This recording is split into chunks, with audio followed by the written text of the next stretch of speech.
अस्सलाम वालेकुम दोस्तों, कैसे हो? मुझे उम्मीद है कि आप सभी सही हो गया। आपके लिए एक बड़ी खबर आ चुकी है, मिनिस्ट्री की तरफ से ऐलान हो चुका है और ये छूट के हवाले से बहुत इंपॉर्टेंट खबर है। आप लोग छूट का इंतज़ार कर रहे थे, बहुत सारे लोग सवाल कर रहे थे, पूछ रहे थे, कमेंट कर रहे थे, तो फाइनली उसके बारे में अपडेट आ चुकी है। आपने इंतज़ार अब कितना करना होगा, क्या होगा क्या नहीं होगा, पूरी जानकारी मिलेगी।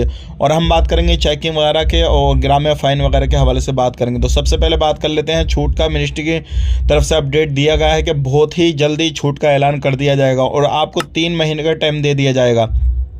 यानी कि अगर छूट का मिसाल के तौर पर आज से टाइम लगेगा तो आपको 3 महीने मिलेंगे, जिसमें कि आपको जो है कुवैत छोड़ सकते हैं बिना फ़ाइन भरे, बिना किसी भी तरीके से फिंगर ब्लॉक हुए या किसी भी तरीके से आपको वहाँ पे इकामा लगवाना है तो उसके लिए भी आपको बता दिया जाएगा प्रोसेस।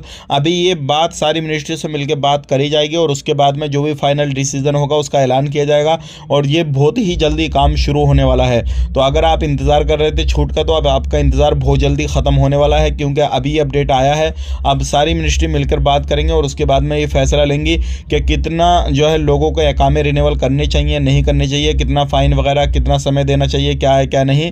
तो फाइनली ये तो कहा गया है कि छूट मिलने वाली है लोगों को, लेकिन अभी इसका कब से शुरू किया जाएगा और क्या क्या गाइडलाइंस होगी, किन किन लोगों को रखा जाएगा, किन किन लोगों को निकाल दिया जाएगा, किन के इकामे रिन्यूअल किए जाएंगे, नहीं किए जाएंगे, वो सारा मसला जब छूट का ऐलान होगा तो अब आपको बता दिया जाएगा। मिनिस्ट्री ने भी इस पर काफ़ी खुलासा कहा है कि बहुत जल्दी आपको छूट का अपडेट मिलने वाला है। तो ज़रूर हमारे चैनल के साथ बने रहिएगा। आने वाले वक्त में ऐसा कुछ भी अपडेट आता है छूट के हवाले से तो हम आप तक ज़रूर शेयर करेंगे, तुरंत आपको बताएंगे, पूरा प्रोसेस बता देंगे, किस तरीके से आपने कांटेक्ट करना है, किस तरीके से आगे प्रोसेस करना है और किस तरीके से आप उसका बेनिफिट ले सकते हैं। तो बहुत जल्दी वो आपको छूट का अपडेट मिलने वाला है, मिनिस्ट्री की तरफ से अपडेट दे दिया गया है।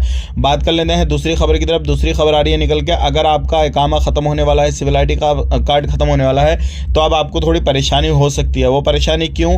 अगर आपके ऊपर गिरामा, फ़ाइन वगैरह कुछ भी, लोन वगैरह कुछ भी है, XYZ कुछ भी किसी तरीके का है, तो जब तक आप वो पे नहीं करेंगे आपका इकामा नहीं लगने वाला है। इकामा तभी लग पाएगा जब आप वो पे कर देंगे। आपकी कंपनी पे करे, चाहे आप पे करें, कोई भी पे करें, चाहे आप ऑनलाइन करें, ऑफलाइन करें, वो कोई मसला नहीं है, लेकिन आपका इकामा तभी लग पाएगा जब आप वो पे कर देंगे। अदरवाइज आप सोच रहे हैं कि हम पे नहीं करेंगे, हमारी कंपनी पे कर देगी, तो इस कंडीशन में क्या है, अगर आपकी कंपनी भी पे नहीं करती है तो फिर आपका इकामा कहीं ना कहीं रुक जाएगा, फिर आपका इकामा नहीं लगेगा। तो आप ज़रूर जो अपनी कंपनी से इस चीज़ को क्लियर करें।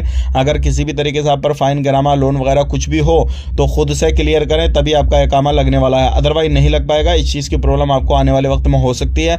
अगर आप नया इकामा लगवा रहे हैं तो कोई मसला नहीं है, आपका नया इकामा लग जाएगा ईजिली, कोई परेशानी नहीं आएगी। लेकिन ये चीज़ उन लोगों के लिए है जिनके ऊपर किसी भी तरीके का लोन वगैरह, पुराने लोग हैं वहाँ पे रह रहे हैं, ये सारी चीज़ें कर रहे हैं। तो ये 2 बड़ी खबरें थी जो कि मैंने आप तक शेयर कर दी। वीडियो अच्छा लगा लाइक करें, शेयर करें, जितना हो सके वीडियो को शेयर कर दें आगे, ताकि ज़्यादा से ज़्यादा लोगों तक ये छूट के बारे में अपडेट पहुँच जाए। मिलेंगे इस नेक्स्ट वीडियो में। आप अपना ख्याल रखें, अपनी फैमिली वालों का ख्याल रखें। Take care, bye bye.